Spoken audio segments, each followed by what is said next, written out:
Hey, what's up, you guys? So, I wanted to talk to you guys about something really quick, and I'm not gonna beat a dead horse, so to speak. I'm not gonna go over this too much, but I wanted to talk about just a little bit, just the madness that I was dealing with the back and forths about my system layout designs, and just my love for car audio as a whole.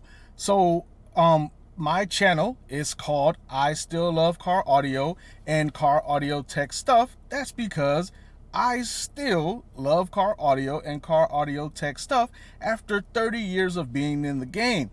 But I'm going to give my channel a nickname. It's still going to be I Still Love Car Audio and Car Audio Tech Stuff. Always will be, because that's my channel. That's the community I've built that we are all a part of. But I'm going to nickname it Non-Comp SQ, meaning you don't have to be in a competition in order to have an SQ system. And I'm talking about a full-blown, high-end, properly tuned DSP, all just pulling out all the stops, right? That's not restricted to competition. Good sound doesn't belong to competition. You know what I mean? It's for all of us. This stuff is not exclusive to competitors. And really quickly, I learned that the hard way many years ago, over 20 years ago. Some of you know by now, hopefully. If not, I used to compete DB drag. Back in the day, I had my two-door Jeep Cherokee with a wall with two 15-inch strokers, and I want to say about 4,500 watts. Back in the day, that was a lot of power. It was good, clean, real legit power. Today, maybe not so much by comparison. However, I think I topped off my DB drag racing career at about a 155.6 or 156.5. Either way, it was pretty loud, pretty devastating. But I thought, because I'm a competitor, I compete DB drag. There's no way anybody with a street banger system can be as loud as me. It's impossible, because they don't compete and I do. And I was humbled in the best way. My boy Darren with the CDT and Dyne Audio vehicles, he used to run a shop, and I would go to his shop. That's where I got all my high-end gear from. I go to his shop, and one day I was up there with my stroker Jeep, and I'm giving out demos, blasting it, rattling all the windows, setting off car alarms like crazy, and I'm like, yeah, there's no street banger system as loud as me. And then somebody rolled up. I think they were either in his car club or a neighboring car club to him, friendly car club, and dude was so much louder than me. Yeah, he may have had more subs than me at the time, but still, in my mind, I'm thinking I compete, whether it be one sub, two subs, or whatever. I know the game. I know how to build boxes. I know how to put speakers and boxes and power together in order to be as loud as humanly possible. There's no way you could beat me, no matter how many subs you have, no matter how many subs I have. And he was so much louder than me. But that set my mind straight, like, okay, so anybody can get this stuff. Same applies to SQ. Anybody who doesn't compete still knows how to tune. Anybody who doesn't compete still knows how to put together a good sounding system. And I don't mean that to brag, man, but I'm not the only one. All of you guys, most of you guys, if not all of you guys here on my channel, have a great sounding system as well. And more than half of you don't compete. So just like in my DB drag career, high-end loud bass doesn't belong to loud bass competitors. Sound quality speakers, great sound, does not belong to SQ competitors.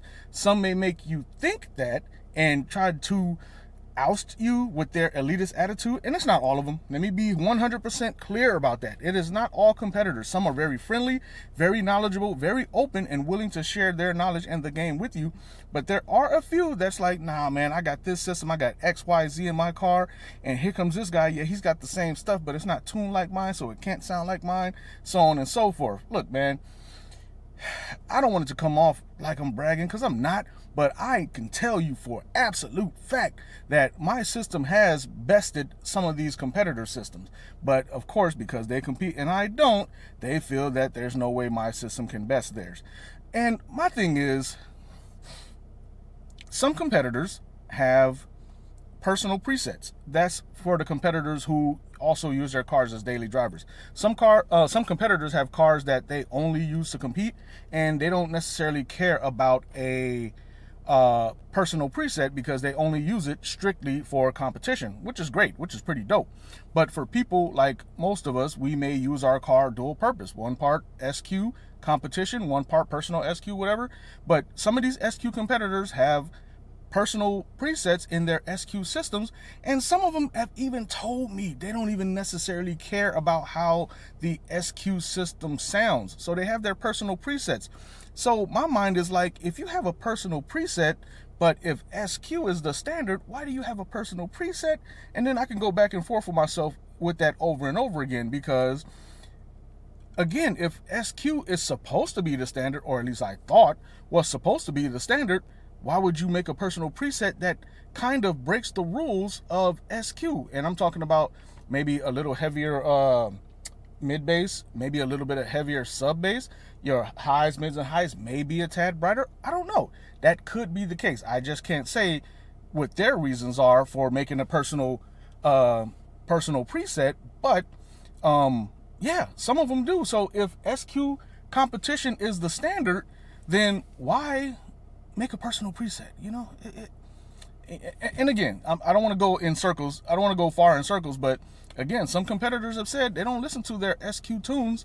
They listen to their personal presets. So I'm like, what's the deal here? You know, and there are some other big names in the SQ world. I guess you consider them heavy hitters. And they said that SQ competition isn't the standard for great sound either. So it's like, what is the point of competition if, what's the point of sound quality competition if sound quality isn't the metric for measuring sound quality?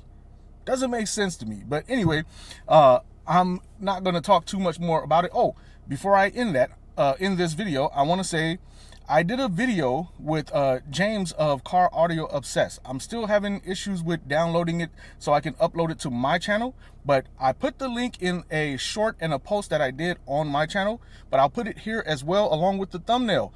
Please, man, check out that video. Check out his channel. He's a very knowledgeable, very kind, very smart man. Very smart, very open, willing to share and help everybody in the game. So please check out our interview. It was like a live podcast, I guess.